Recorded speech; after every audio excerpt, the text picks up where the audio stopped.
Considérons que ces roues, décrites dans Ézéchiel 1,18, se situent entre le ciel et la terre. Elles ne sont pas intégralement sur la terre. Elles ne demeurent pas rattachées à la terre, maintenues par des caractéristiques terrestres. Il y a une sorte d'apesanteur, elles touchent la terre sans être régies par son domaine. Elles se meuvent grâce à leur énergie en relation avec le ciel, mais elles sont aussi en contact avec la terre, comme l'incarnation des énergies divines.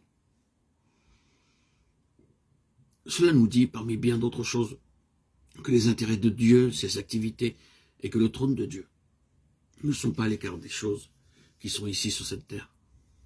Il ne règne pas sur son trône dans un recoin solitaire, à l'écart, quelque part au loin, dans des cieux indéfinis. Ces énergies sont en relation avec les choses ici-bas. Ses puissances et intérêts sont proches et attentifs à ce monde, à cette terre et à ce qui est en elle. Il veut que cette terre et tout ce qui s'y trouve soit saint. Dans la vision d'Ésaïe, il y a cette expression, toute la terre est pleine de sa gloire, Ésaïe 6,3. C'est ce qu'il a conçu, c'est ce que le Seigneur désire, et il travaille pour cela.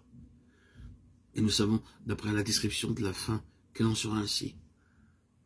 Car la terre se remplit de la connaissance de la gloire de l'Éternel, comme le fond de la mer par les eaux qui le couvrent. Et Habakkuk 2,14. La sainteté sera partout. Le fait est que Dieu est intimement, étroitement et de manière intelligente associé à l'état des choses ici-bas, à la fois dans son Église et dans les églises. Il est au courant de tout ce que nous ne voyons pas et ou de ce que nous ne réalisons pas. Il est associé à l'état des choses ici-bas à la fois dans l'Église et dans les églises. Ses yeux le voient et il est actif à l'égard de cet état de choses pour que tout soit saint afin de pouvoir ramener la gloire. Après tout, le trône n'est pas loin. Il est ici dans sa représentation. Si la première section, chapitre 1-3 du livre de l'Apocalypse, a une signification, c'est bien celle-là. Le Dieu homme, cet homme de gloire est ici. Il est proche, marchant parmi les églises, parmi les chandeliers. Le trône est pleinement instruit de tout. Il n'est pas aveugle.